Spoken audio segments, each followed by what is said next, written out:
Monsieur le ministre, chers invités, j'ai le grand plaisir, en tant que secrétaire général de l'INDR, de vous souhaiter la bienvenue à la conférence « Assurer l'égalité de salaire entre femmes et hommes ». Notre conférence est organisée à l'initiative du ministère du Travail, de l'Emploi et de l'Économie sociale et solidaire et du ministère de l'Égalité des chances, en collaboration avec l'INDR et Pro-RSE, le premier réseau des professionnels de la RSE au Luxembourg, dont je remercie aussi la présidente Morgan Hessler pour son soutien. Je tiens aussi à saluer M. Michel Wurth, le président de l'UL et de l'INDR, que je remercie particulièrement pour son engagement personnel. Nous avons reçu beaucoup de réponses de responsables des ressources humaines qui sont actuellement en période d'évaluation annuelle et qui n'ont malheureusement pas le temps d'être avec nous aujourd'hui, mais nous avons décidé de filmer nos échanges ce midi et espérons ainsi pouvoir diffuser nos messages pour toucher une audience plus large. Au nom des organisateurs, je vous remercie d'autant plus de votre présence ici. Notre conférence s'insère aussi dans le cadre de la Semaine du développement durable organisée par l'Union européenne et aussi les émissions CO2 de cet événement seront compensées par MyClimate. Les deux ministères partenaires et l'INDR ont une longue tradition commune pour promouvoir la gestion responsable des salariés auprès des entreprises au Luxembourg. Le ministère du Travail a contribué financièrement au lancement du label ESR et soutient l'INDR depuis de longues années. L'INDR collabore étroitement avec l'ADEME et nous travaillons ensemble aussi pour promouvoir la sécurité et la santé au travail. De même, la collaboration entre le ministère de l'Égalité des chances et l'INDR s'insère aussi dans la continuité, puisque le premier référentiel de l'INDR était surtout basé sur le volet social et égalité des chances professionnelles. La diversité et les actions positives sont des thématiques promues activement par l'INDR auprès des entreprises au Luxembourg. Donc un très grand merci aux deux ministères pour leur engagement soutenu et pour cette initiative aujourd'hui. L'INDR étudie les relations entre les entreprises et la société. En 10 ans, l'INDR est devenu un acteur incontournable de la promotion de la responsabilité sociale des entreprises. La RSE, ou CSR, Corporate Social Responsibility en anglais, est l'outil stratégique des entreprises pour contribuer au développement durable, et ceci à travers les 3 grands volets, à savoir la gouvernance, le social et l'environnement. L'INDR, ensemble avec les principaux acteurs de la RSE, a identifié une centaine d'attentes de la société envers les entreprises. Et ces attentes représentent donc une centaine de thématiques RSE qui doivent être étudiées et gérées par les entreprises. Donc, pour vous faciliter la tâche, l'INDR les a recensées dans un ouvrage de référence en ligne, le guide ESR.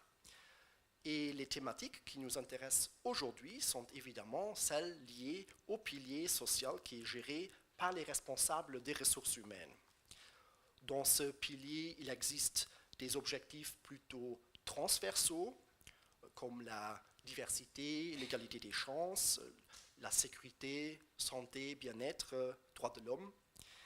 Et il y a aussi les objectifs ressources humaines plus classiques, qui sont liés à l'évolution des salariés dans l'entreprise, c'est-à-dire où on gère leur carrière tout au long du cycle de vie dans l'entreprise, c'est-à-dire le recrutement, l'inclusion, rémunération, développement professionnel. L'égalité du salaire entre femmes et hommes, ou plutôt l'inégalité salariale, n'est pas seulement une thématique RSE, mais est devenu aussi un sujet de conformité légale. Donc aujourd'hui, nous souhaitons vous proposer une vue d'ensemble de la situation au Luxembourg, présenter les acteurs et trouver ensemble des solutions pour garantir efficacement cette nouvelle obligation légale. Et maintenant, passons sans plus tarder aux interventions des ministres, et je prierai d'abord le ministre Nicolas Schmit de me rejoindre ici pour prendre la parole.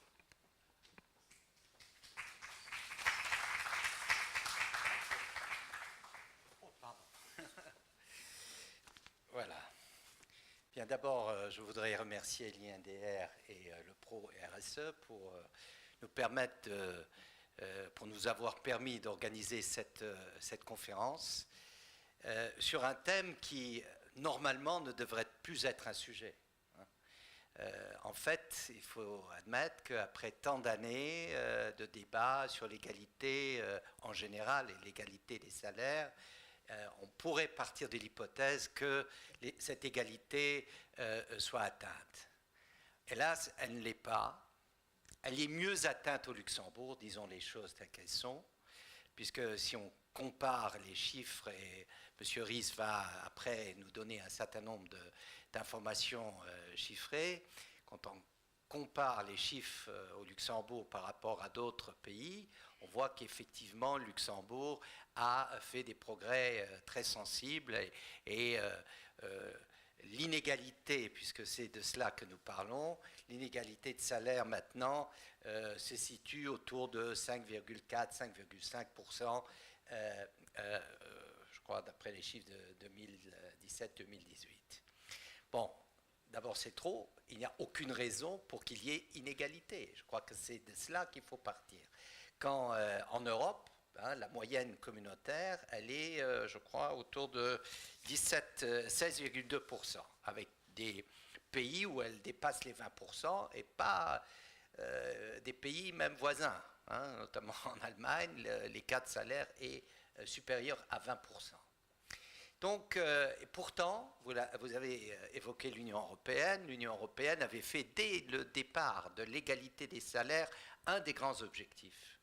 Et je dois dire d'ailleurs, c'est un des grands mérites de l'Union européenne d'avoir, il y a donc plus de 50 ans, d'avoir mis ce sujet à l'ordre du jour, l'égalité des salaires entre hommes et femmes.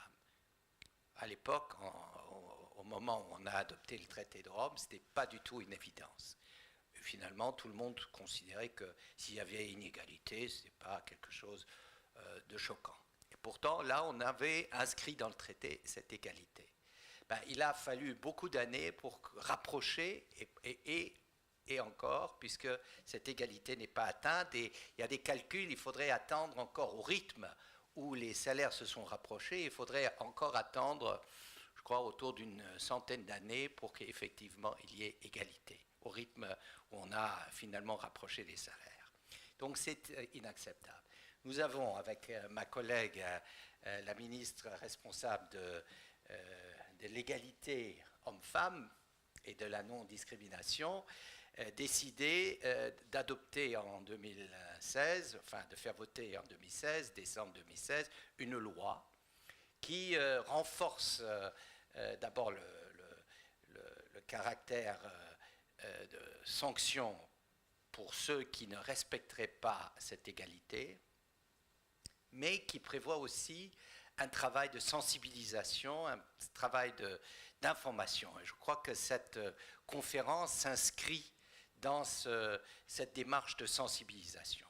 Alors nous avons tous observé avec intérêt ce qui s'est passé dans un pays, d'ailleurs pas membre de l'Union européenne, à savoir l'Islande, qui a fait de l'égalité homme-femme un grand objectif et où on a fait en quelque sorte un renversement de la preuve. Puisque là, ce n'est pas celui qui est victime d'une inégalité qui doit démontrer qu'elle est victime de cette inégalité, mais c'est aux entreprises de montrer que chez eux, on pratique l'égalité. Alors, c'est une démarche intéressante qui me paraît néanmoins un peu compliquée, mais ça montre néanmoins que même dans des pays nordiques, je pense toujours les pays nordiques sont en avance sur les questions d'égalité, ce n'est même pas acquis là. Là où l'égalité homme-femme se traduit dans les textes, mais aussi dans les pratiques, l'inégalité des salaires reste une réalité. D'ailleurs, quand on regarde les chiffres en Suède, par exemple, je sais, pour avoir beaucoup parlé avec ma collègue suédoise, qui commence toutes ses interventions dans les conseils européens en disant l'égalité homme-femme, malgré tout, même en Suède, l'inégalité des salaires entre hommes et femmes reste hélas une réalité. Donc je pense que c'est un chantier, ça reste un chantier, ça reste un chantier pour tout ce qui vise la responsabilité sociale. Mais je dirais que c'est un chantier aussi pour toute entreprise qui se veut être une entreprise moderne, une entreprise efficace. Parce que d'un côté, on dit la diversité enrichit, et la diversité homme-femme, bien sûr, est un enrichissement, mais aussi faut-il que cette diversité se traduise par l'égalité, parce qu'il ne s'agit pas uniquement de pratiquer la diversité, il faut encore qu'elle se traduise dans les faits au niveau notamment de l'égalité. Alors, je pense que nous ne devons pas nous reposer sur nos lauriers. 5,4, bon, c'est pas mal en comparaison, mais c'est beaucoup trop. C'est 5,4 de trop. Et donc, nous devons continuer à travailler sur cette égalité qui doit d'ailleurs être située dans un contexte plus large. Hein, et je finirai avec deux points. Premièrement, la responsabilité des femmes au niveau des entreprises. Je crois qu'il y a du chemin à faire, parce que beaucoup tient aussi à cela, hein, que effectivement, dans les organes de décision, les femmes ont souvent encore des problèmes d'accès. Je crois que ma collègue va peut-être dire un mot là-dessus, puisqu'elle se bat pratiquement chaque semaine au Conseil de gouvernement pour qu'on ait un équilibre au niveau des organes de décision, là où l'État peut nommer, par exemple, des administrateurs. Donc ça, c'est une première chose.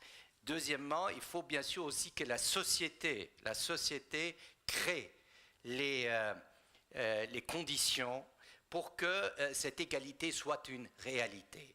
Et ce n'est pas uniquement une histoire de femmes, c'est une histoire d'hommes et de femmes, ou de femmes et d'hommes.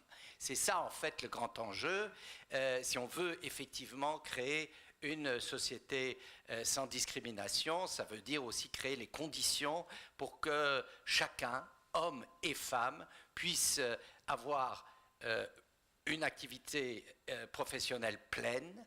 Ça veut dire qu'il faut bien sûr travailler sur garde, etc., etc. C'est un grand défi. Je crois que pendant ces 4 ans ou presque 5 ans, on a beaucoup investi sur ce niveau. C'est donc dans une approche plus globale qu'il faut regarder l'égalité de salaire. Mais au départ, il y a ce problème finalement scandaleux, ça reste un scandale, donc il faut tout faire pour qu'il disparaisse de nos écrans. Merci.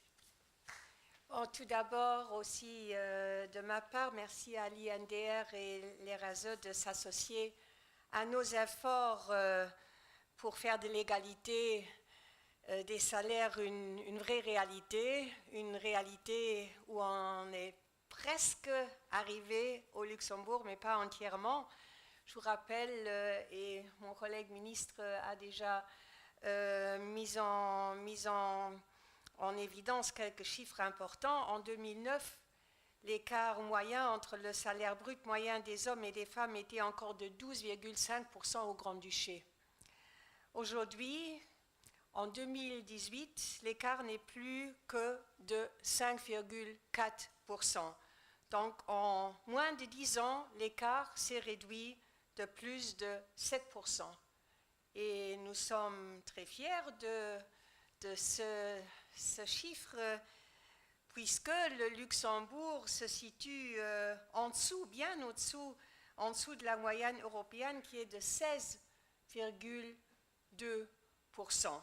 Donc c'est un bel avancement, mais nous aimerions ne pas avoir d'inégalité salariale du tout. Donc notre but est de pouvoir venir dans 5 ans et de dire, mais voilà, quelle belle réussite, nous sommes allés de 12,5 à 5,4 et de 5,4 à 0,0%. Donc voilà le but pour lequel nous nous sommes associés à vous, tous et toutes, pour y arriver. Il est vrai que nous avons entamé un vrai travail d'information et de sensibilisation en tant que gouvernement, pas uniquement entre nous, en déclarant que c'était vraiment une responsabilité transversale au sein du gouvernement de nous en occuper. Personne ne m'a jamais dit, mais écoute Lydia, t'es bien gentil en tant que ministre de l'égalité des chances, tu vas t'en occuper. Jamais. C'est le Premier ministre qui s'est occupé lui-même de ce sujet. C'est le ministre de l'Emploi et du Travail qui l'a intégré au sein de ses actions dans son ministère. Ce sont les ministères de l'éducation, de la famille, de l'économie, où nous procédons au monitoring de toutes nos actions concernant la représentation des femmes aux postes de décision. Donc vous voyez que c'est tout un travail d'équipe que nous avons effectué ces dernières années. Le thème, c'est prévenir, c'est mieux que guérir. Voilà un slogan qui se prête bien pour beaucoup de domaines, mais qui se prête bien aussi pour notre domaine. Le gouvernement avait déjà mis en place en 2006 le programme des actions positives avec parmi les thèmes prioritaires l'égalité de salaire entre hommes et femmes, et nous avons redynamisé ce programme d'action positive afin de soutenir au maximum, accompagner et aussi convaincre les entreprises qui ne l'étaient pas encore de s'engager davantage en vue d'établir l'égalité salariale entre hommes et femmes au sein de leurs entreprises. Depuis 2006, plus de 70 entreprises, et pas les moindres, se sont engagées et ont participé à ce programme. Il représente plus de 43 000 salariés au Luxembourg. Donc ce n'est pas un tout petit mouvement avec quelques centaines de personnes concernées, non. Presque 50 000 personnes en sont les bénéficiaires. Donc ce sont des entreprises, et j'en vois quelques-unes, qui ont intégré une culture de l'égalité au sein de leur entreprise, de leur structure, et c'est bien. Un bon climat de travail passe, bien sûr, bien évidemment, par une mise en commun égale des forces de travail de chacun, hommes et femmes. J'aimerais aussi vous parler de l'instrument logiciel Logiplux. La plupart d'entre vous le connaissent. C'est un outil en relation avec le programme des actions positives qui permet à l'entreprise, au vu d'un rapport étoffé et des guidelines qu'on reçoit, d'acquérir des connaissances quant à sa propre structure salariale au sein de l'entreprise et d'identifier surtout les causes d'éventuelles inégalités salariales. C'est un outil suisse que nous avons adapté à notre marché luxembourgeois et qui est en place depuis 2009. Et nous avons adapté il y a quelques années cet instrument qui était déjà bien performant, mais nous avons encore adapté un peu avec mission pour rendre cet outil encore plus adapté à notre milieu luxembourgeois et plus attrayant pour les entreprises, plus user-friendly aussi. Et nous avons vu le résultat qui en découle. C'est un logiciel qui permet à l'entreprise, comme je viens de le dire, d'avoir un programme d'action, également une évaluation, un bilan des principaux résultats, un accompagnement très actif, des graphiques complémentaires, des pistes supplémentaires pour y arriver.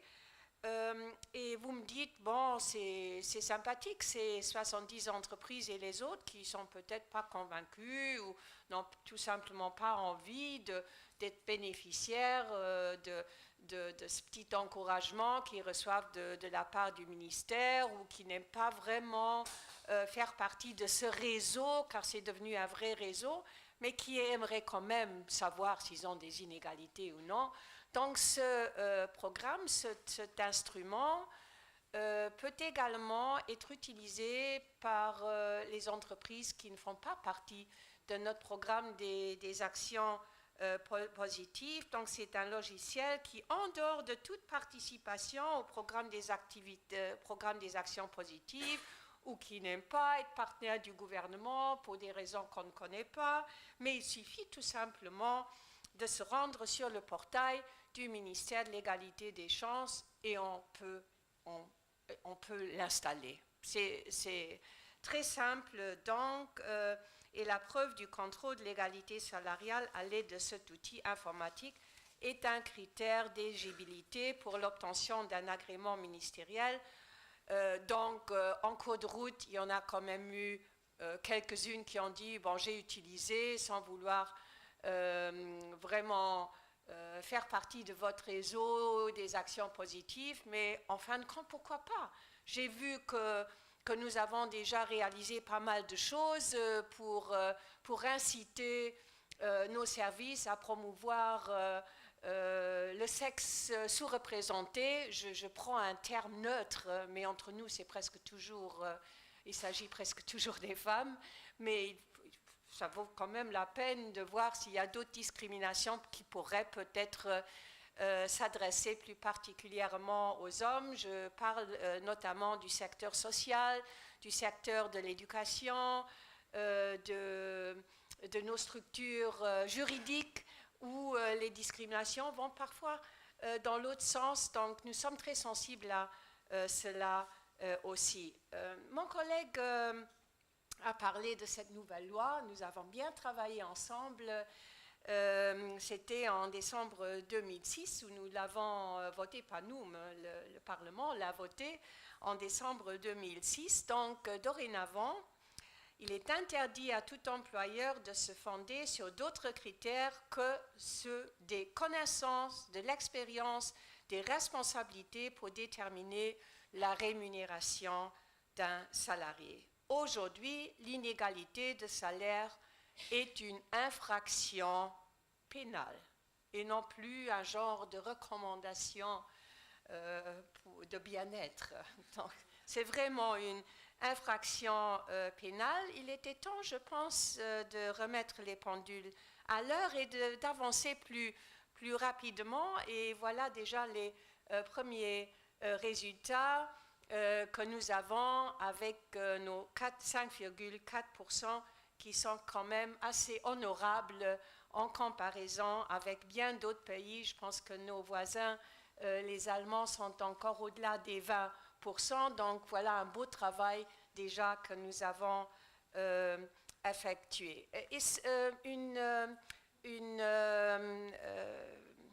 Une information très intéressante à votre adresse. J'étais moi-même étonnée lorsque mes collaborateurs me l'ont confirmé.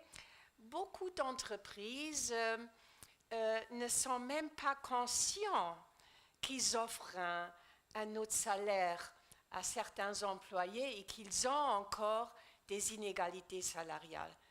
Donc, moi, je suis convaincue que la très, très grande majorité de nos entreprises ne désirent pas avoir d'inégalité salariale au sein de leurs entreprises, qu'il n'y a pas du tout d'instruction. Écoutez, c'est sympathique d'avoir plus de femmes qui travaillent dans notre entreprise, mais qu'elles s'occupent un peu de leur autre domaine aussi au sein de leur famille et qu'on fasse avancer les hommes. Ça n'existe plus, c'est muséal. Donc, il faut vraiment s'adresser à tous ceux qui ne le savent pas encore, mais qui ont quand même des inégalités salariales. Et cet instrument, Logip, est vraiment un instrument formidable pour avoir conscience et aussi pour le savoir s'il y en a encore des inégalités au sein d'une entreprise, car la plupart des acteurs économiques avec lesquels je discute, et il y en a pas mal, me disent que pour eux, les femmes sont aussi compétentes que les hommes pour occuper un emploi, pour avancer, pour avoir un poste à responsabilité. Malheureusement, les chiffres, les statistiques ne le montrent pas encore entièrement, en tout cas pas dans tous les domaines. L'idée n'est pas de pénaliser les entreprises. Il faut le dire, l'idée n'est pas celle-là.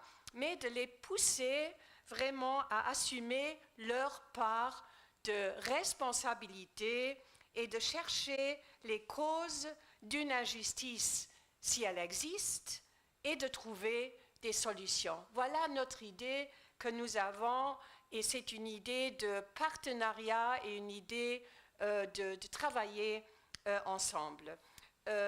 Nicolas Schmitt l'a dit, nous avons encore bien d'autres chantiers que nous avons devant nous ou que nous avons déjà entamés pour changer, qu'il s'agisse de l'accès des femmes aux postes de décision, qu'il s'agisse d'augmenter le nombre de femmes dans les conseils d'administration. Il est vrai que j'ai embêté le gouvernement les dernières années très régulièrement en présentant les nouvelles statistiques qui pourtant étaient très encourageantes et nous avons presque atteint notre but des 40%. De notre part, en procédant à 39% de nominations de femmes qui étaient bel et bien le sexe sous-représenté au sein des entreprises où l'État détient des participations ou des établissements publics. Mais malheureusement, nous ne sommes pas le seul acteur qui procède aux nominations pour un conseil d'administration. Donc la plupart des ministres ont contacté les acteurs externes en leur disant, écoutez, c'est vraiment un but du gouvernement d'avoir un meilleur équilibre au sein des conseils d'administration. S'il vous plaît, est-ce que vous pourriez, lors des prochaines nominations, nous faire parvenir des listes un peu plus équilibrées que dans le passé? Et nous avons eu pas mal de succès, mais il y a encore un peu de travail à faire, un peu de travail de conviction à faire, mais nous ne nous lassons pas de répéter et nous avons vu dans plusieurs domaines, aussi dans le domaine politique, lors de la présentation des listes des candidats, que ce message a été bien reçu et que la prise de conscience est là.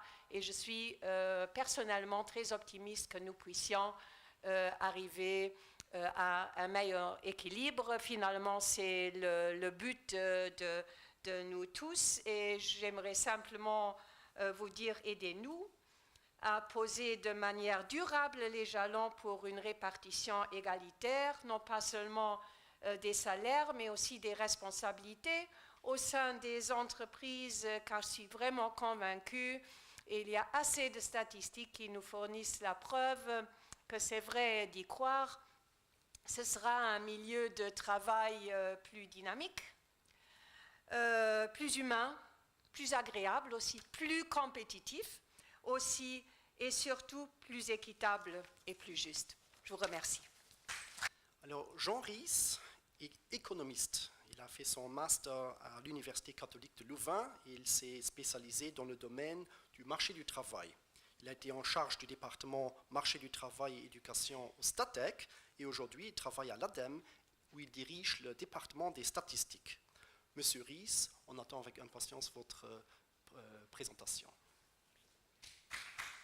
Bon, je pense que tout a déjà été dit, ou presque. Monsieur le ministre, il a bien fait le tour de la question. Moi, ce que je peux faire, c'est d'enfoncer quelques clous encore davantage et faire encore donner un peu de force à certains points. Tout d'abord, je voudrais remercier les organisateurs pour m'avoir invité, pour pouvoir parler de ce sujet. C'est un sujet que j'ai pu analyser effectivement un peu plus en détail il y a 5 voire 6 ans, quand j'étais effectivement au Statec. J'étais responsable notamment des statistiques sur les salaires. Et là, dans le cadre d'une publication, on a des ventilations habituelles, on présente les salaires des hommes, des femmes, et c'est là qu'on a découvert des choses assez intéressantes. Et après, ça a suscité pas mal d'intérêt. Et ce qui était assez exceptionnel, ça a suscité même de l'intérêt au niveau international, parce qu'on était contacté par la presse étrangère. C'est ce qui est assez inhabituel, que voilà pourquoi est-ce qu'on s'intéresse au Luxembourg. Mais voilà, là, c'était quelques résultats qui étaient intéressants. Je vais y revenir tout de suite.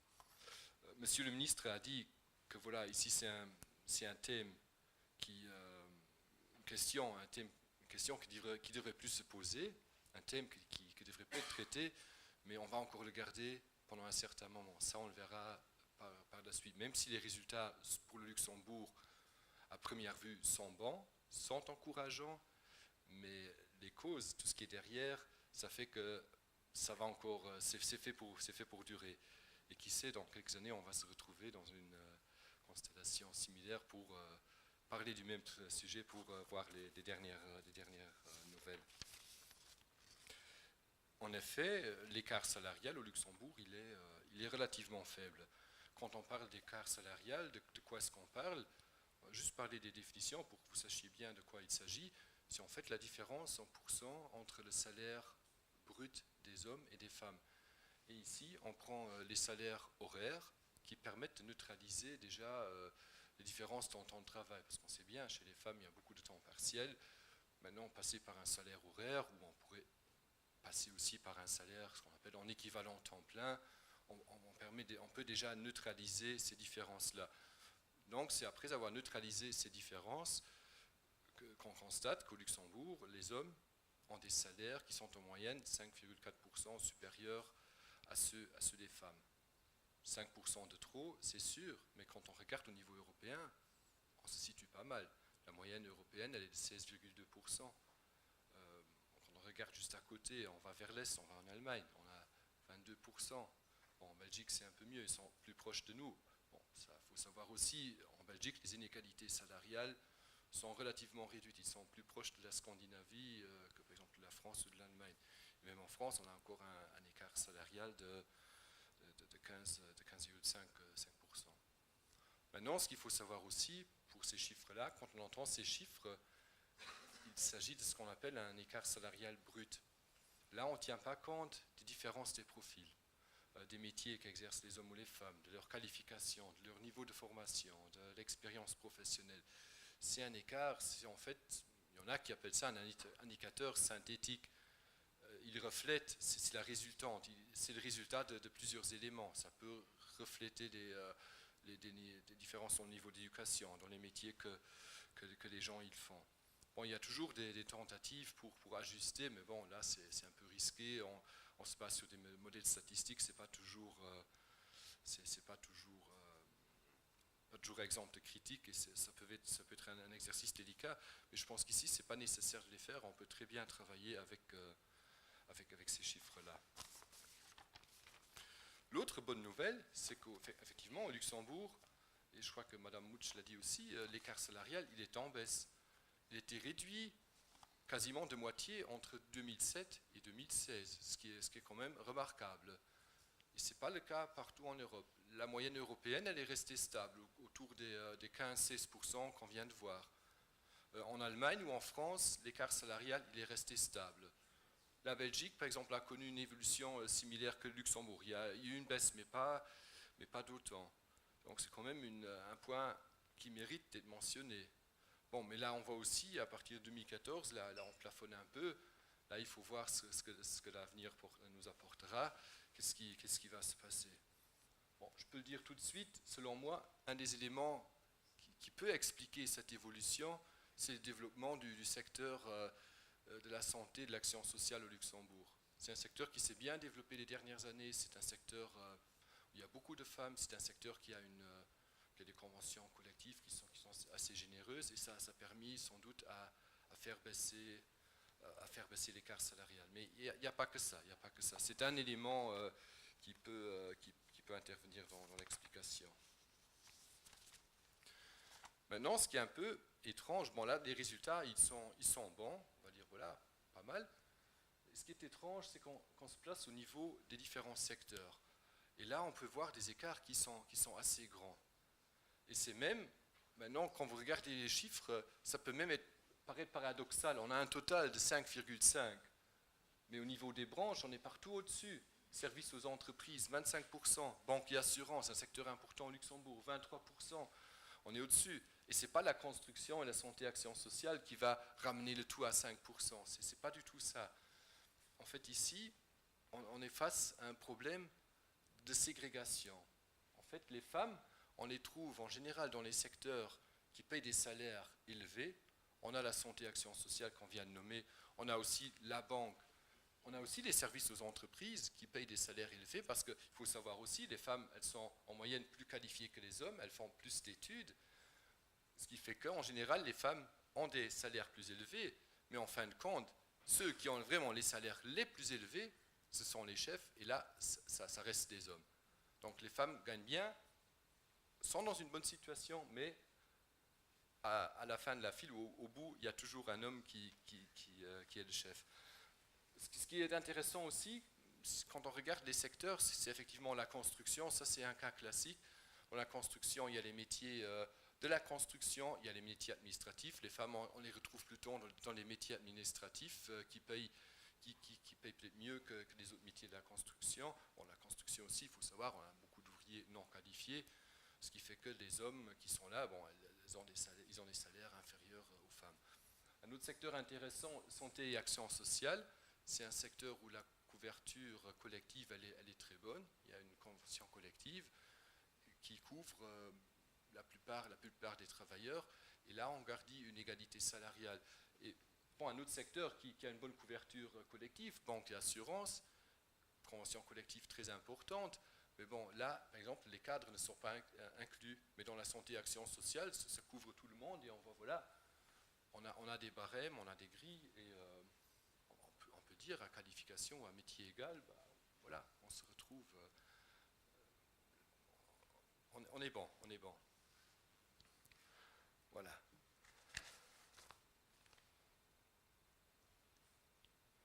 Donc les deux conclusions qui émergent jusqu'ici, donc dans la plupart des branches, les salaires des femmes sont inférieurs à ceux des hommes, mais les femmes, elles vont plutôt travailler dans les activités qui sont mieux rémunérées, et c'est comme ça qu'on peut expliquer ce petit paradoxe, ou cette situation qui apparaît d'être un peu paradoxale.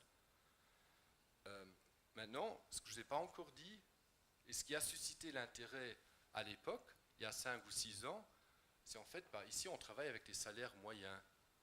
Il y a 5 ans, on a regardé les salaires médians. La médiane, elle divise une population en deux. Et cette valeur du milieu, donc cette médiane, elle est supérieure pour les femmes que pour les hommes. Donc si on raisonne en termes de salaire médian, c'est là qu'on trouve, voilà, les femmes, elles s'en sortent mieux. Et on trouve un écart salarial qui est négatif en faveur des femmes. Mais après, en faisant l'analyse par secteur que je viens de faire, on retrouve exactement la même chose. On trouve des écarts positifs dans les secteurs. Et voilà, maintenant, la raison pour laquelle la médiane, elle est... Bon, on penche vers du négatif, c'est que la médiane, elle ne tient pas compte des valeurs vraiment extrêmes. Chez les hommes, on sait bien, bon, il y a les cadres, les directeurs, la médiane, elle est insensible aux salaires beaucoup plus élevés. Et c'est pour ça qu'on trouve une valeur négative. Et c'est ça qui a suscité l'intérêt de beaucoup de gens. Personnellement, pour moi, ce n'est pas l'élément le plus intéressant. L'élément le plus intéressant, c'est justement la ségrégation qu'on vient de voir.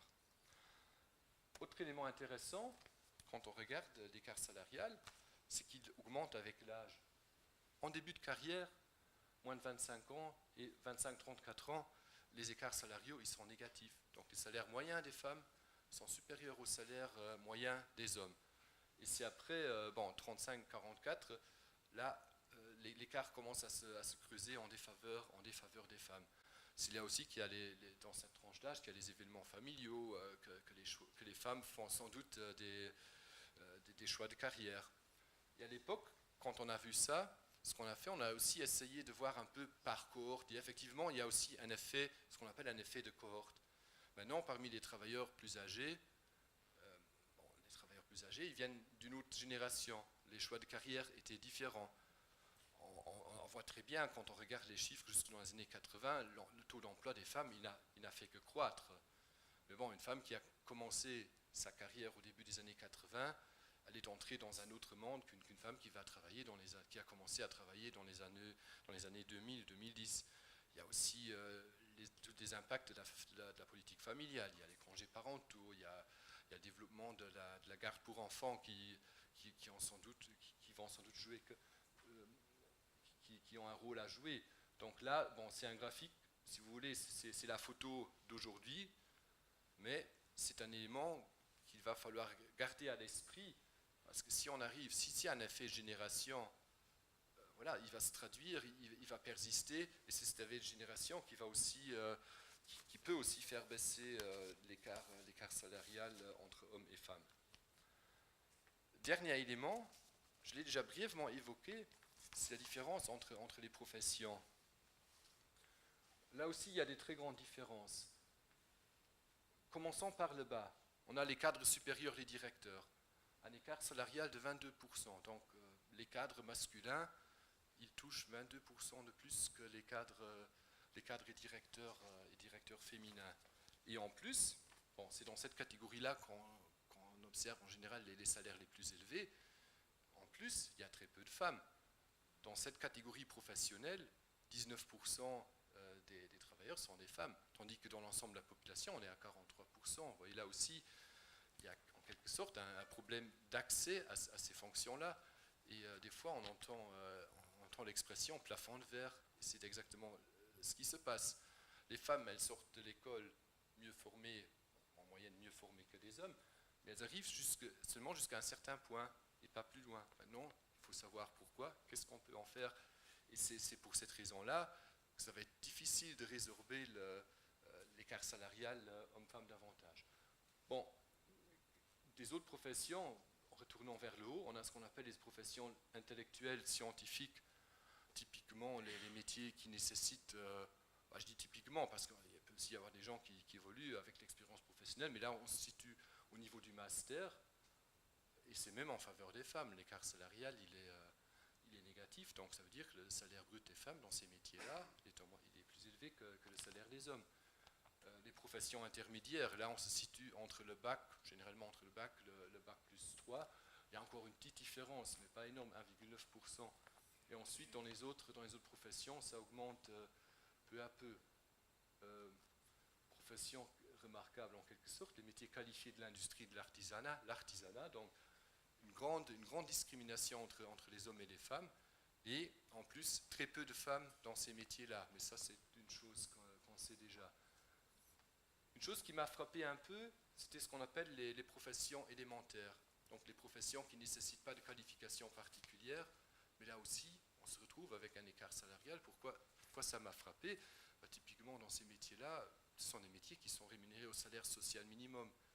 Là aussi, il semble que...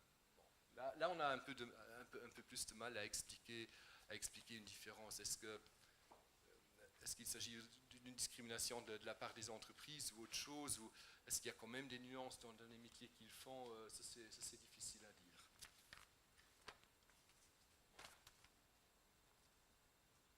Donc, je voudrais conclure sur ceci. Et merci pour votre attention. Alors que souvent nous assistons à des conférences où il y a exclusivement des hommes dans la table ronde, aujourd'hui nous avons la chance d'avoir 3 femmes parmi nous autour de la table. Mesdames, je vous prie de prendre place ici. Donc Madame Danois, Madame Hassler et Madame Leb. Comme on n'est jamais aussi bien servi que par soi-même, je proposerai à nos invités de se présenter. On fait un petit tour de table. On va peut-être commencer ici avec Madame Danois. Donc, Fabienne Dassoin de BGL BNP Paribas, je suis en charge au sein de cette entreprise de tout ce qui concerne la culture d'entreprise et la responsabilité sociale en tant qu'employeur. Et bien évidemment, en matière de responsabilité sociale d'un employeur, c'est de lutter contre les discriminations et de veiller à l'égalité des chances entre les hommes et les femmes et entre toutes les différences qui peuvent exister entre les êtres humains. Donc Géraldine Hassler, directrice des ressources humaines ici chez KPMG Luxembourg, donc juste voisin sur l'avenue du Kerelberg. Donc 1700 collaborateurs au sein de KPMG. Ma mission avec l'ensemble de nos collaborateurs, mais également dans notre organisation, nous avons également une responsable RSE, un Gender Diversity Committee, mais c'est également de lutter contre ces inégalités et du moins de promouvoir la diversité et de s'assurer de l'égalité des chances. Donc en charge de la politique de rémunération salariale, mais également de promotion et de gestion de carrière, qui vous allez voir sont étroitement liées. Merci.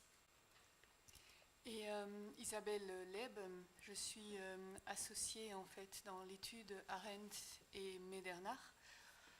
Je conseille les fonds d'investissement et en fait dirige l'équipe en charge de tout ce qui est fonds d'investissement à l'étude. Je suis membre du comité exécutif de l'étude aussi, mais ce n'est pas ça qui m'amène ici. J'ai également la responsabilité de tout ce qui est action en faveur de la diversité à l'étude. Et c'est ce qui m'a amené, notamment avec Fabienne, à lancer le Gender Diversity Lobby, à propos duquel, en fait, je vous parlerai un peu plus tout à l'heure. Très bien, merci beaucoup. Alors, lorsqu'une entreprise est confrontée à une problématique, que ce soit RSE ou autre, elle passe naturellement à travers différentes étapes de compréhension, d'action, d'apprentissage. Et c'est le principe même de l'amélioration continue qui est à la base de la gestion de la qualité. Et dans le guide ESR, l'INDR propose justement ces niveaux de maturité pour gérer des différentes thématiques, notamment la sensibilisation, c'est-à-dire l'entreprise essaie de comprendre la problématique, la mise en œuvre, où elle imagine des décisions et des actions concrètes, le reporting, qui est plutôt la mesure de la performance, et finalement le partage, ce que vous êtes en train de faire ici, la diffusion des solutions et des bonnes pratiques apprises. Donc je propose aussi donc, de structurer librement notre échange autour de cette méthodologie. Alors, peut-être pour commencer, essayons déjà de mieux situer donc, ce sujet égalité salariale, c'est-à-dire ce contexte, c'est quand même la diversité et l'égalité des chances. Peut-être Madame Lepp, en tant que membre du Gender Diversity Lobbying, pouvez-vous nous donner quelques explications sur ceci? Oui, très volontiers. En fait, ce lobby est né au cours d'un déjeuner entre Fabienne, Marie-Jeanne Chèvremont et moi, où nous échangions à propos de nos expériences et de nos pratiques en matière de diversité. Et à un moment donné dans la discussion, nous nous sommes trouvés toutes les trois relativement frustrés à cause d'un triple constat que nous faisions. Le premier, c'est que Luxembourg, et nous, entreprises luxembourgeoises, nous avons besoin de talents. Et ces talents doivent être masculins, certainement, mais féminins aussi. Or, il nous est difficile en pratique d'attirer, de développer et de conserver des talents féminins, beaucoup plus difficile que des talents masculins. Nous y travaillons en interne, nous faisons ce que nous pouvons en interne, mais à un moment donné, nous nous trouvons bloqués dans nos initiatives, bloqués par le cadre réglementaire, par le cadre culturel, le cadre social. Et donc, nous sommes un peu frustrés parce que nous avons beau essayer, à un moment donné, la problématique nous dépasse. Et c'est là-dessus que nous avons voulu travailler, parce que nous nous sommes dit, mais rester frustré n'est pas une bonne chose, agissons. D'où l'idée de ce lobby, qui n'est pas un réseau, mais vraiment un lobby, parce que l'idée est d'élaborer des propositions et puis de pousser ces propositions. Nous savions, grâce à des conversations antérieures, que nous n'étions pas les seuls à éprouver cette frustration. Donc très rapidement, nous avons rassemblé autour de nous d'autres responsables et nous avons cherché en fait dans la composition de ce lobby à refléter aussi fidèlement que possible le tissu économique, industriel, social du pays. Donc en fait, ce lobby ne rassemble pas que des entreprises du secteur financier, par exemple. Il y en a, certes, mais il y a également des associations professionnelles, dont l'UEL, et des entreprises comme Target, SES, ArcelorMittal et autres. Le secteur des PME est également représenté. Nous voulions en fait, autant que possible, refléter les besoins et relayer les besoins de l'industrie du Luxembourg, en fait, au pays ici. Donc notre mission, nous l'avons définie comme étant un lobby d'entreprises qui ensemble veulent être une force de proposition pour créer au Luxembourg un environnement attractif pour les talents féminins. Et notre but est double, c'est la recherche de compétitivité économique et le progrès sociétal du pays. Alors nous avons commencé nos travaux il y a une bonne année et nous avons décidé en fait de nous diviser en 3 groupes de travail afin d'aborder 3 thématiques qui nous semblaient prioritaires. La première, en fait, est la flexibilité du temps de travail, mais je dirais avant tout le télétravail. Il y a un énorme besoin de la part des entreprises d'une amélioration du cadre pour le télétravail. Le deuxième groupe se consacre à l'éducation et à l'enseignement. Je ne sais pas si vous avez déjà regardé les manuels scolaires de vos enfants, notamment dans tout ce qui est école primaire. Le moins qu'on puisse dire est qu'ils ne reflètent pas du tout l'état actuel de la société. Je dirais que nous voyageons 40 ans en arrière, et quand je dis 40 ans, je suis encore très gentille. Donc il y a un vrai besoin aussi d'amélioration dans ce domaine, parce que ce sont les générations de demain que nous formons et que nous conditionnons malheureusement pour le moment avec un enseignement qui n'est pas tout à fait adapté. Et puis le troisième groupe de travail est un groupe de travail qui s'est consacré au soutien à la parentalité des actifs. C'est également un constat quand des couples, les partenaires dans un couple décident de travailler tous les deux, le moins qu'on puisse dire est qu'ils se trouvent confrontés à un défi, surtout lorsqu'ils ont des enfants à la maison. Ils ont besoin de support, et ce support pour le moment ne leur est pas, je dirais, tout à fait fourni par le cadre juridique, le cadre fiscal au Luxembourg. Nous pourrions considérablement améliorer cela et donc faciliter finalement le travail des deux partenaires dans un couple. Donc 3 groupes de travail. Je dois dire que j'ai été positivement étonnée par l'engagement et par la contribution des membres à ces groupes de travail. Nous avons eu des débats et des discussions extrêmement intéressants et nous avons élaboré des propositions qui sont maintenant finalisées et dont l'ambition maintenant est de les discuter avec les personnes qui vont pouvoir nous aider à les mettre en place, à savoir le gouvernement, les syndicats, le monde politique. On regarde personne ici dans la salle. Bon, en tout cas, ici à la Chambre de commerce, et j'imagine que Léel partage mon avis, on est certainement ravis d'apprendre que le lobbying peut être positif et progressif, hein, et ce n'est pas donc toujours des revendications spécifiques pour garder la situation actuelle. Alors, peut-être la deuxième question, donc nous avons vu avec la présentation de M. Ries et les interventions avant, que donc, Eurostat affiche un gender pay gap pour le Luxembourg qui est actuellement de 5,4%. Notre pays se situe donc parmi les meilleurs élèves de l'Union européenne. Alors, pouvons-nous conclure qu'il n'y a pas de souci? Est-ce que, Mme Hassler, peut-être vous avez une opinion sur ceci? Alors, merci pour la question. Donc oui, vous avez vu les chiffres mis en avant au début de l'élocution. Donc en effet, 5,4%, on peut se dire, le premier chiffre, c'est-à-dire c'est 5,4% de trop. Ma première réaction, c'est de dire comment ça se fait qu'il y a encore en 2018 des inégalités de salaire. Maintenant, si on regarde sur la moyenne européenne ou les différents pays, Luxembourg est 3e, mais je pense qu'il ne faut pas s'arrêter là, il faut continuer les efforts pour arriver à un zéro, et le plus vite possible, c'est le mieux. Donc maintenant, vous l'avez vu aussi, depuis 2009, donc quand on parlait de 12% de 2009, il y a quand même, là, sur moins de 10 ans, une belle diminution. Et ce qui m'intéresse, c'était de regarder quelles sont les actions qui ont été menées au sein du pays pour pouvoir accompagner les entreprises et pour déjà éveiller un niveau de conscience. Parce que si on doit regarder sur les 5,5%, je pense réellement que les entreprises, les employeurs n'ont pas conscience, comme a dit Madame la Ministre, du fait qu'il y a une inégalité. Parce que quel est le but de mettre une politique de rémunération inégalitaire? Je n'en vois aucun avantage. Donc maintenant, il faudrait plutôt actionner quelles sont les actions qu'on peut mener pour continuer à diminuer cet écart salarial. Et les 3 groupes de travail que Mme Leb a parlé sont vraiment fondamentaux. Et en effet, l'éducation dans les écoles, mais c'est aussi l'éducation, nous, en tant que parents.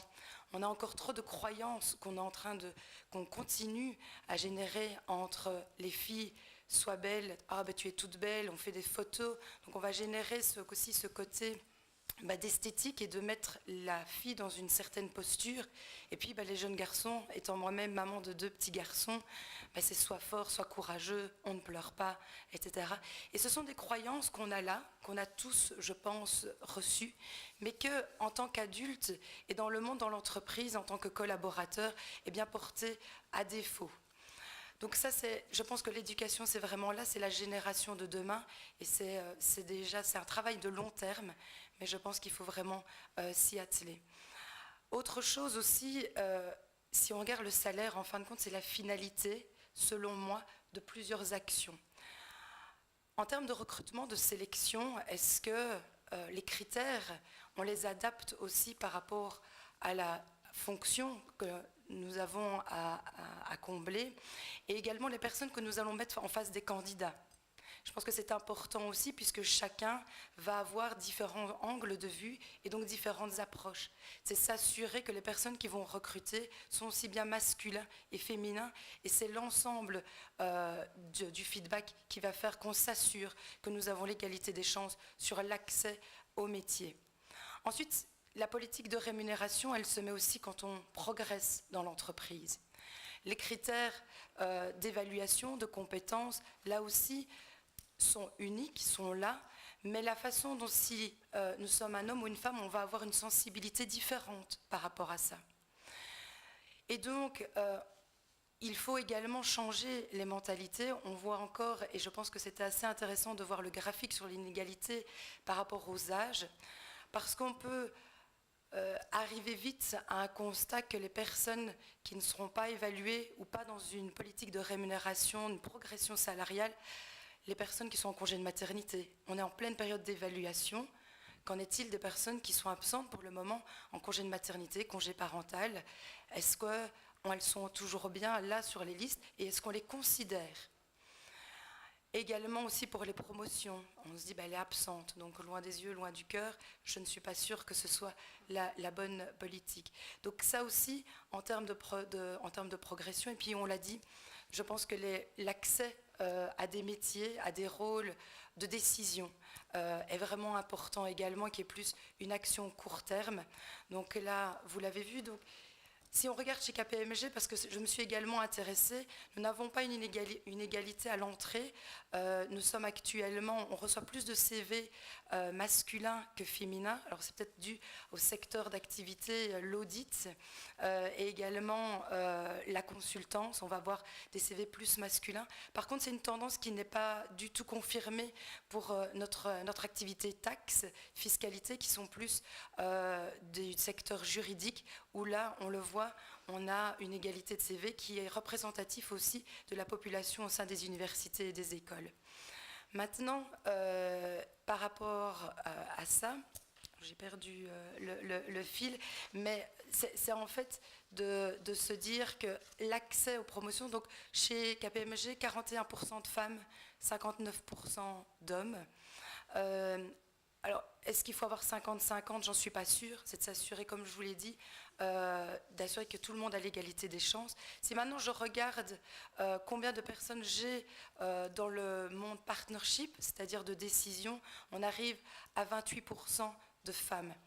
Donc, comparé à une moyenne qu'on a vue par rapport, on est bien au-dessus, mais il y a encore un travail à faire, et c'est vraiment toute mon énergie que je mets là-dessus pour réveiller les consciences et ne pas avoir des stéréotypes et de rester sur un certain cercle, puisqu'on remarque 3 personnes sur 4 sont des hommes, et donc on aura plutôt tendance à avoir un cercle masculin autour d'eux, et là de leur dire, mais considérez aussi d'autres collaborateurs, et notamment dans le secteur féminin. Très bien. Donc on voit vraiment l'importance et l'utilité de vraiment gérer la diversité de manière intégrée dans le cadre de des ressources humaines.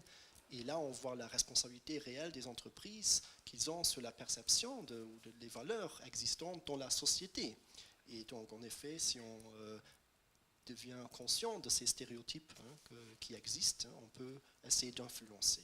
Bon, donc, je crois qu'on est tous d'accord sur le principe à travail égal, salaire égal, mais est-ce que donc cette approche résout vraiment le problème, ou est-ce que c'est plutôt les femmes, donc, comme on a vu, qui sont plutôt pénalisées ou voire discriminées que les hommes dans leur développement professionnel? Je pense que vous avez certainement des opinions là-dessus. Ah oui, effectivement, j'ai quelques opinions. J'aimerais d'abord raconter une petite anecdote, parce que je suis contente de revoir Monsieur Ries ici, parce que j'ai été extrêmement attentive à la sortie de son étude qui, il y a 5 ans, et ce que la presse avait titré avec votre brillante analyse, hein, qui, tout compte fait, doit éclairer pas mal de monde, et notamment le monde politique. Et je me souviens d'un titre qui était, je l'ai trouvé outrageant, qui disait, je pense, c'était à peu près ces mots-ci, à Luxembourg, les femmes gagnent plus que les hommes. Et je me souviens du DRH à l'époque, de mon DRH à l'époque, qui m'a envoyé un message en me disant, mais tu vois, Fabienne, qu'il n'y a pas de problème. Hein. Or, le véritable contenu était dans l'article.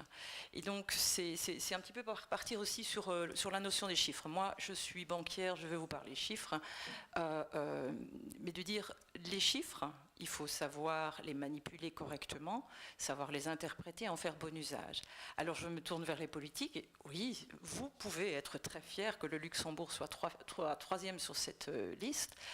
Mais quand on comprend les explications de M. Ries, qui sont extrêmement utiles, on se dit « Ah, il y a peut-être encore un petit souci ». Et si on part de l'égalité de salaire, le salaire, ou les inégalités salariales, c'est la traduction monétaire de quelque chose d'autre, qui est plutôt la gestion de la carrière. Et si on se limite à cet aspect salarial, et si nous avons le temps tout à l'heure, je pourrais vous montrer les résultats chez BGL, et nous, on est totalement transparent, on pourrait se dire, bah oui, voilà, les hommes et les femmes qui ont le même âge et qui sont sur le même groupe de fonctions, chez nous, ils gagnent la même chose. Et un petit mot pour nos partenaires sociaux, s'il y a des partenaires sociaux dans la SIAL, il faut reconnaître que les conventions collectives servent quand même à quelque chose dans la matière, parce que les personnes qui ne sont pas en convention collective chez nous, on voit que l'écart salarial est un petit peu plus large que pour les personnes en convention. Donc il y a aussi, même si parfois c'est pas toujours simple, mais les partenaires sociaux et les conventions collectives sont très utiles. Et donc les chiffres, si on regarde en fait, si de la traduction monétaire de l'inégalité, qu'est-ce que l'on trouve derrière? En fait, c'est tout un problème de carrière. C'est un véritable problème de carrière. Et donc j'ai la chance de travailler ce sujet de diversité et d'égalité des chances entre les hommes et les femmes depuis 2012 au sein de la BGL. La diversité, c'est un concept multifactoriel, et j'ai eu la chance de voir l'évolution des approches.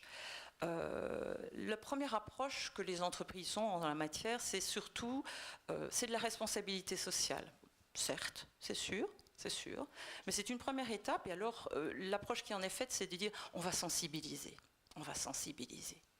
Alors, on sensibilise.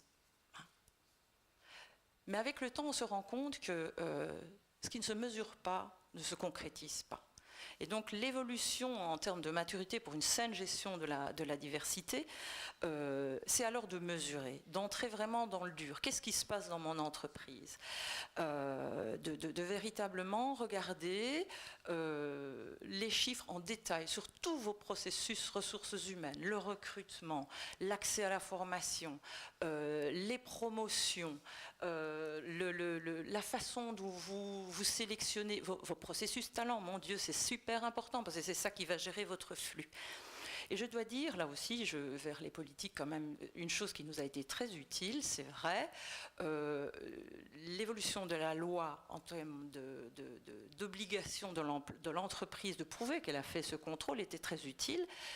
Expérience BGL, le conseil d'administration, chez nous, a pris conscience de sa responsabilité en la matière. Et dès lors qu'un conseil d'administration intègre l'importance du sujet, alors les choses commencent à bouger à l'intérieur, je puis vous assurer.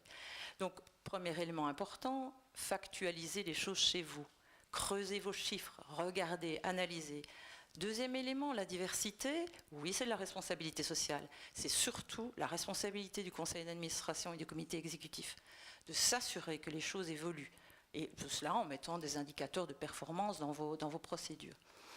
Donc nous avons, au sein de la BGL, fait beaucoup de sensibilisation, énormément. Maintenant, nous avons aussi une politique qui est valable dans l'intégralité du groupe BNP Paribas, qui sont des objectifs. À nouveau, je répète, ce qui ne se mesure pas n'existe pas, hein, what gets measured gets done, en fixant des objectifs, et je dis bien objectifs, la notion de quota a une perception extrêmement négative. L'objectif, le quota, si vous n'y arrivez pas, vous avez un coup de bâton. Hein. L'objectif, si vous y arrivez, vous avez une carotte. L'approche est tout à fait différente, mais elle est beaucoup plus motivante et beaucoup plus constructive. Et donc au sein du groupe BNP Paribas, nous avons des objectifs concrets en matière de mixité dans la prise de décision. Et ça, c'est valable dans l'ensemble du groupe. Donc chez nous, à Luxembourg, Karl Ottil a une responsabilité personnelle pour faire évoluer la mixité dans ses organes de décision. Cette première approche d'objectif au plus haut niveau a déjà donné ses résultats. Et on le voit d'ailleurs chez nous, nous sommes passés en 5 ans de 18% à 30% de femmes cadres. Au niveau des cadres supérieurs, on a encore un petit effort à faire, mais là nous sommes à 25% de femmes de senior managers, comme nous appelons cela, alors que l'on venait quand même de très très loin. Étape supplémentaire, là on s'est dit ok, mais si on ne fixe uniquement des objectifs sur les fonctions supérieures, bah, vous devez travailler avec le stock que vous avez. Hein. Et il y a une belle expression à Luxembourg qui dit « il faut danser avec les filles qui sont tombales », et ben, ça s'illustre parfaitement dans notre contexte. Donc on a pris conscience en disant « mais attention, alors nous devons aussi professionnaliser nos parcours ». Hein. Donc il faut créer le flux. Vous avez votre stock, le stock est limité, donc essayez de créer un flux. Allez chercher des pépinières, d'abord s'assurer, et nous avons le même problème en matière de recrutement, le secteur financier semble être un petit peu moins sexy pour les filles, donc nous avons un problème d'image. Nous devons aussi vers l'extérieur montrer que nous sommes une entreprise qui est intéressante pour les profils féminins, et en tout cas les profils féminins qui veulent faire carrière, parce que nous avons quand même un personnel à 50-50 hommes et femmes. Et puis surtout, je l'ai déjà cité tout à l'heure, les programmes talents. Hein, les jeunes pépinières, les jeunes pousses, les intermédiaires et les niveaux les plus élevés. Nous avons là aussi des objectifs très clairs de mixité qui sont suivis par les ressources humaines. Donc j'insiste, le message que je veux vous faire passer là maintenant, c'est vraiment la gestion de la diversité. C'est de la responsabilité sociale de l'employeur, mais ça se gère comme n'importe quel sujet de business. Ça se mesure, ça se déploie, ça nécessite un reporting régulier.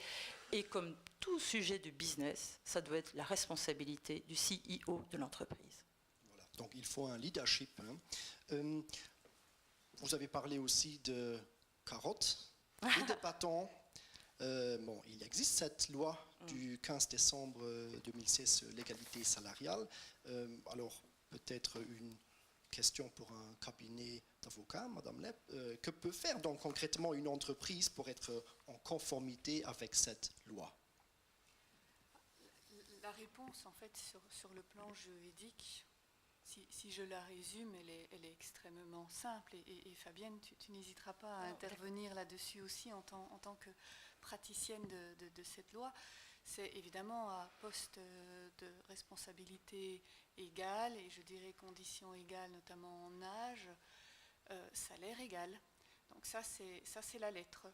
Maintenant, c'est facile sur le papier. En réalité, ça devient déjà un peu moins évident, et je peux déjà vous parler de notre expérience en tant que cabinet d'avocats. Chez nous, la rémunération finalement de nos fee earners, donc essentiellement les juristes chez nous, a deux composantes, une composante fixe et une composante variable, le bonus. Alors la composante fixe, c'est très facile, nous avons des grilles salariales, nous les appliquons de manière, je dirais, complètement égalitaire. Nous ne regardons pas si nous avons affaire à un homme ou une femme, peu importe, je dirais. Ça, c'est la partie facile. Vient ensuite la partie variable, qui représente quand même une partie assez significative de la rémunération chez nous. La partie variable, nous l'attribuons sur base de critères notamment comme le mérite, l'engagement, la disponibilité de la personne. Et tous ces critères-là, finalement, sont des critères qui ouvrent la porte aux biais. Alors, les biais, c'est malheureusement une chose dont on ne peut pas se défaire complètement, mais on peut au moins en être conscient et donc chercher à les surmonter. C'est ce que nous faisons, nous, à l'étude. Les discussions relatives au bonus sont probablement parmi les plus longues, les plus complexes et les plus concertées chez nous à l'étude. C'est un processus extrêmement lourd, mais par lequel nous passons tous, je dirais sans trop rechigner, parce que nous savons à quel point c'est important.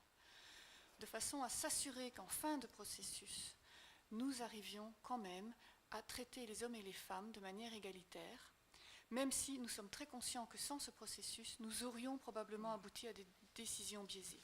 Parce que, malgré tout, on a tendance à dire d'un homme qu'il s'engage plus qu'une femme, même si en réalité, quand on regarde les choses de près, ce n'est pas tout à fait la même chose. Et je reviens sur le GDL. Pourquoi est-ce que notre premier groupe de travail est consacré au télétravail? Mais c'est notamment pour cette raison-là. Parce que nous avons notamment constaté que parmi les personnes qui cherchent à concilier leur vie de famille et leur vie professionnelle, ce sont essentiellement en fait des femmes. Chez nous, c'est à peu près 90% de femmes qui demandent un temps partiel. Et c'est finalement une décision qui parfois est assez injuste. Nous voudrions au moins pouvoir leur offrir une alternative. Et l'alternative est le télétravail. Et pourquoi est-ce que le temps partiel est quelque chose d'assez injuste et que personnellement je n'aime pas tellement? Eh bien parce que, en fait, la femme, puisque c'est essentiellement elle qui le demande, ne sera plus autant impliquée dans les dossiers chez nous. Chez nous, malheureusement, en tant qu'avocat, gérer un temps partiel et des dossiers de clients, c'est quand même un peu un défi. Donc la femme va sortir des dossiers intéressants. Elle sera du coup considérée comme moins engagée, souffrira probablement de cela au niveau de son bonus. Étant moins dans les dossiers, je dirais, qui vont la profiler sur le plan de sa carrière, elle avancera moins au niveau de sa carrière.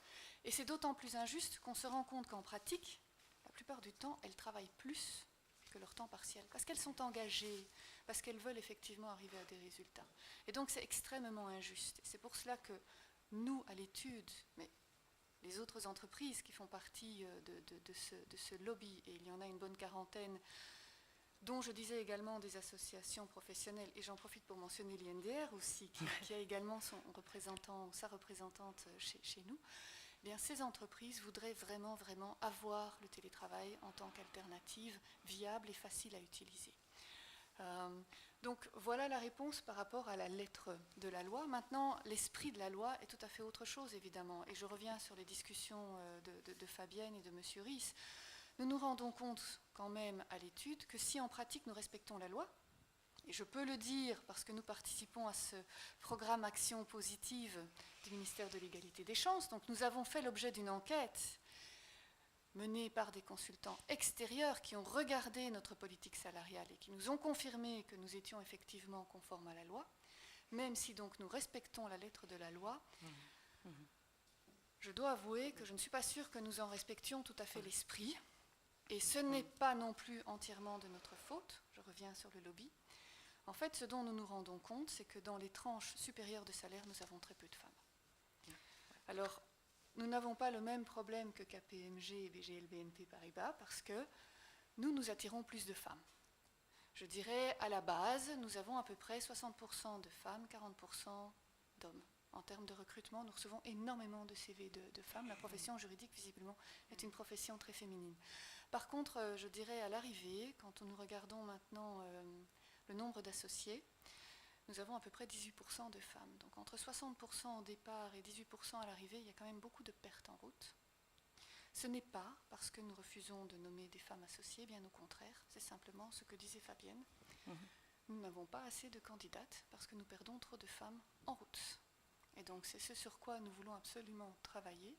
Notre problème n'est pas de les attirer, le problème que nous avons, c'est de les développer en créant un cadre finalement dans lequel elles se sentent à l'aise et de les conserver du coup.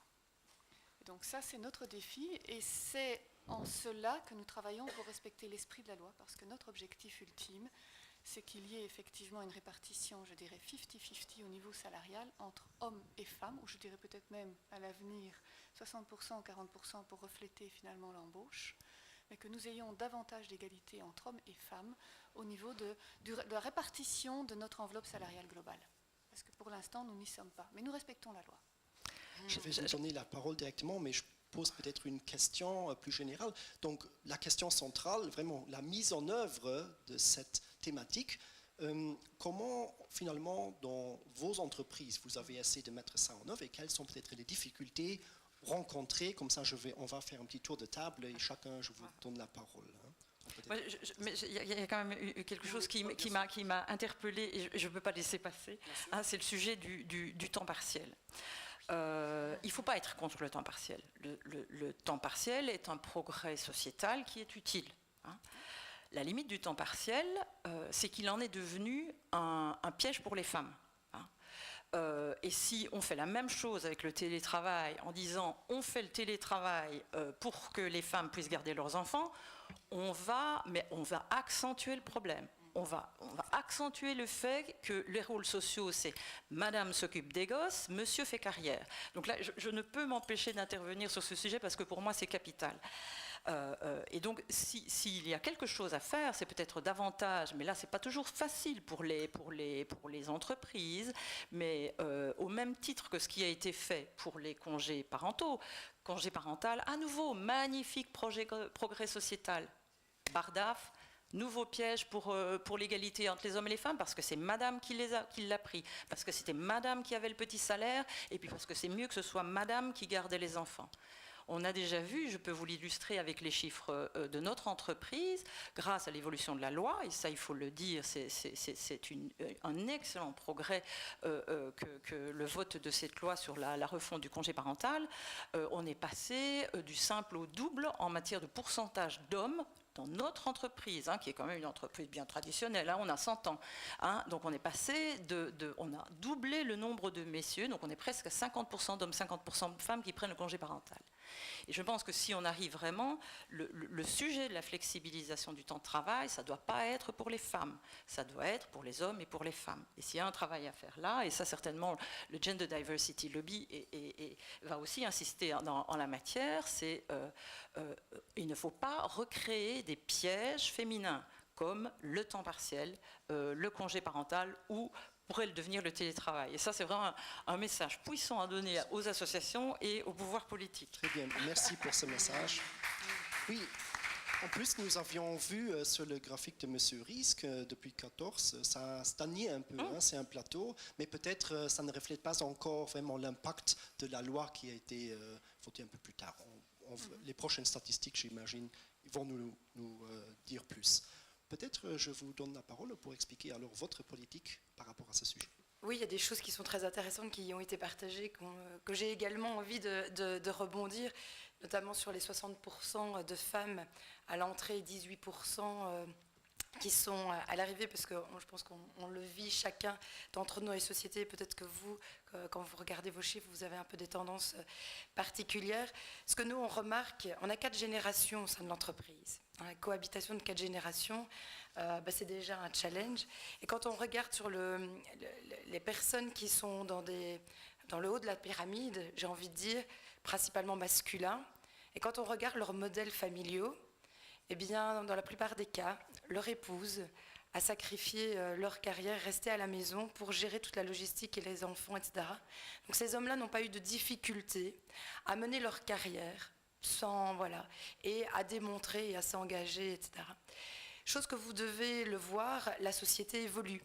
La société change et on remarque qu'on a des modèles familiaux qui apportent plus de scénarios.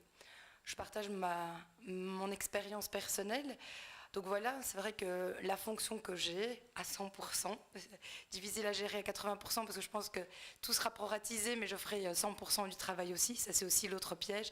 Difficile d'adapter sa charge de travail par rapport au temps de travail. Donc, une fonction qui est très exigeante, les 40 heures par semaine, je pense, je ne les ai jamais faites. Ça demande bien plus d'engagement. Mais quand j'ai accepté ce poste-là, mes enfants avaient 2 et 4 ans. Donc c'est vrai qu'il a fallu gérer ça. Je suis frontalière, donc j'ai aussi les trajets en Belgique. Mon mari est chef d'entreprise d'une PME. Et donc ça a été une décision de couple parce qu'on n'a pas fait des enfants non plus pour mener nos carrières et être égoïstes et les avoir à l'école, à la garderie ou chez une nounou et juste de les avoir pendant les congés scolaires ou encore les week-ends. Donc ça a été des grandes discussions et qu'est-ce qui s'est passé? C'est que mon mari, en tant que chef d'entreprise, a décidé de revoir sa façon de faire. Et c'est plutôt lui qui joue le rôle un peu de femme il y a quelques années pour me laisser parfois la liberté de mener, d'être là-dessus. Donc qu'est-ce qui se passe? C'est qu'il agence totalement différent. Il a promu aussi, il a mis des personnes pour plus l'équiper, l'entourer, pour lui pouvoir lever le pied. Et je pense que c'est aussi un beau message qu'il donne à ses collaborateurs, de dire même le chef d'entreprise peut le faire différemment.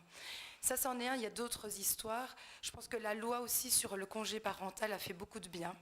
Le fait d'apporter cette flexibilité, mais elle ne peut que fonctionner si les mentalités en interne puissent laisser place aux hommes de demander le congé parental. Qu'est-ce qu'on a vu? Donc, nous, on a remarqué une augmentation assez importante de la demande du congé parental par l'homme. On est passé de 12% à 23% cette année. Donc, c'est-à-dire 23% des congés parentaux que nous avons actuellement sont pris par des hommes. Comme en Scandinavie, justement. Hein, exactement, c'est presque oui. obligatoire de le prendre. C'est ça qu'il nous serait faudrait. très mal C'est ça qu'il nous perçu. faudrait. Voilà. Et donc, quand on discute avec eux en disant mais pourquoi parce qu'ils le prennent le 6 mois ou les 4 fois un mois, on leur dit et pourquoi ça n'a pas été fait plus tôt? Ils n'avaient pas toujours le confort d'initier les discussions avec leur responsable masculin en disant est-ce que ça va avoir un impact sur ma carrière, aussi sur mon image d'homme. Et d'avoir cette envie de mener aussi un projet privé. Donc les grands messages à donner, parce que je pense on fait tous face à ça, de manière égale ou pas égale, à cette politique de diversité. Mon conseil, c'est je pense qu'il faut regarder un peu la culture de votre entreprise, les challenges dont vous faites face, les forces dont vous avez, et de mener une politique là-dessus. Je pense qu'il y a aussi, on recrute de plus en plus de profils technologiques ici à Luxembourg. On est tous menés à ça. Ce qu'on remarque aussi, c'est un métier qui est généralement tenu par des hommes. Et donc, c'est d'avoir aussi des rôles modèles. Nous, on n'hésite pas. On a des développeurs féminins, on a des personnes qui gèrent la sécurité informatique féminin. Certes, ça reste encore en minorité, mais on n'hésite pas non plus à les exposer dans les écoles pour dire, voilà, oui, on a l'impression que ce sont des métiers plutôt masculins, mais non, vous avez possibilité de faire, et vice-versa, j'ai envie de dire. Secrétariat, par exemple, on a tendance, aux ressources humaines, penser que c'est féminin. Non, nous avons aussi des hommes qui font des carrières. Je n'ai pas envie d'avoir cette posture féministe, c'est plutôt d'avoir cette parité, d'avoir des rôles modèles pour pouvoir donner la vision et que les jeunes puissent se projeter dans l'avenir et de dire c'est possible. Oui, certainement, ces actions positives sont partagées, notamment Madame la ministre qui a mis en place tout un service pour ceci. J'aimerais donner encore un dernier témoignage, donc une possibilité de témoigner Madame Lepp au même sujet. Merci. Et parce que le temps, malheureusement, il ne s'arrête pas. Et éventuellement, on aurait encore une question du public avant de clôturer. Merci. Mais peut-être également un partage d'expérience personnelle, parce que j'ai l'impression que la mienne est encore différente. Mon mari est un de mes associés, en fait. Donc nous avons fait tous les deux le choix d'une carrière et finalement qu'aucun des deux ne sacrifie sa carrière à celle de l'autre. Nous avons 2 enfants, lesquels réussissent bien à l'école et ne sont pas encore dans la drogue. Donc je pense qu'il est possible d'y arriver. Ça demande énormément d'organisation, ça demande beaucoup de discipline, je dois le dire aussi, beaucoup de support à la maison. Ça demande également une forme de résistance à la pression sociale, parce que j'ai souvent entendu des questions du genre « mais ça va, et tes enfants ?» Oui, ça va très bien. De temps en temps, je demande à mes enfants s'ils souhaitent que l'un d'entre nous, leur papa ou leur maman, ralentisse au niveau du travail. La réponse jusqu'ici est non. Ils n'en veulent pas. Ils aiment bien que nous travaillions. Nous sommes quand même très disponibles pour eux, je dois dire. Et nous avons fait un choix également qui est celui de vivre à 5 minutes de notre lieu de travail. Donc au moins, nous gagnons le temps de déplacement et c'est un temps qui est consacré évidemment à nos enfants. Donc, c'est possible. Et c'est aussi dans ce contexte que je rebondis sur la question du télétravail. Tu as entièrement raison, Fabienne, et c'est quelque chose qu'il faut absolument souligner. L'un des grands attraits du télétravail, c'est qu'il est demandé autant par les hommes que par les femmes. Et ceci, je le dis avec beaucoup d'assurance, parce qu'il y a des entreprises qui ont déjà mis le télétravail en place et qui ont constaté qu'effectivement le télétravail, il est demandé autant par les hommes que par les femmes en pratique. Et c'est ça une grande différence avec le temps partiel, c'est que le télétravail ne souffre pas de cette image un peu plus négative quand même qu'est le temps partiel. Dans le cadre du télétravail, l'employé, il travaille et il fournit le même résultat en termes de travail que s'il était au bureau. Et donc, il est moins embêtant pour un homme et il n'est pas du tout pénalisant sur le plan de la carrière. Donc, un homme a beaucoup moins finalement de freins à le demander qu'une femme. Et c'est une chose effectivement qui nous plaît beaucoup. Et c'est l'une des raisons pour lesquelles nous voudrions pouvoir le mettre en place plus facilement chez nous à l'étude. Pour ce qui est maintenant concrètement, comment nous faisons pour faire monter les femmes et les développer chez nous, bien, je dirais, nous avons plusieurs démarches, nous avons initié plusieurs démarches à cet égard. Bon, nous avons évidemment créé un réseau chez nous qui parle beaucoup de tout ce qui est diversité. Ce réseau, c'est finalement un moyen pour nous d'impliquer les personnes chez nous, de faire remonter des messages et de faire circuler l'information. Nous avons également des mentors, nous mettons en place des formations, du coaching, aussi bien pour les femmes que pour les hommes d'ailleurs, parce que, et ça c'est très très bien, pas mal d'hommes chez nous se rendent compte que les femmes dans leurs équipes fonctionnent autrement que les hommes dans leurs équipes. Et la plupart du temps, pour le moment encore, ces chefs d'équipe sont des hommes. Et ils nous disent, oui, on se rend compte que les femmes fonctionnent autrement. Comment est-ce qu'on fait, nous? Parce que finalement, on ne comprend pas exactement. Une femme, par exemple, pendant une réunion, elle va moins parler. Elle va attendre d'avoir quelque chose à dire, quelque chose d'utile à dire pour parler. Nous avons remarqué également, et c'est très intéressant, des études l'ont confirmé, une femme en réunion va parler beaucoup plus vite qu'un homme. Pourquoi? Parce qu'elle sait qu'elle sera coupée. Une femme est beaucoup plus vite coupée dans ce qu'elle dit qu'un homme. Et donc la femme parle très vite. Mais quelque part, ça dévalorise aussi son message. Elle est plus difficile à comprendre. Elle est presque stressée quand elle parle. Alors qu'un homme, on remarque chez nous, va prendre la parole même s'il n'a pas grand-chose à dire, mais il va prendre la parole. Moi, je ne veux certainement pas vous couper. Mais malheureusement, on est presque arrivé à la fin de notre échange. Par contre, Madame Dasnois nous a apporté quand même un aperçu, une illustration du Logiplux, et on aimerait quand même le montrer brièvement. Vous pouvez peut-être le commenter. Je voulais juste illustrer concrètement un moyen de vous conformer à la loi, de vous montrer que la loi est utile et de vous en montrer aussi les limites. Donc normalement, voilà, de vous en montrer aussi les limites. Donc je vous présente ici en toute transparence ces deux extracts du rapport Logip. Donc si vous travaillez avec le logiciel qui est gracieusement mis à disposition des entreprises sur le site du ministère de l'égalité des chances. Et l'égalité des chances, c'est vraiment le bon nom parce que ce n'est pas un sujet d'égalité de salaire. Si on a les mêmes chances, on aura le même salaire. Et je voulais simplement vous montrer deux extracts des conclusions que vous pouvez obtenir. Permettez un instant que je vais jeter un œil à ce que vous montrez. Voilà. De ce que vous pouvez obtenir, parce que vous devez vous mettre en conformité avec la loi.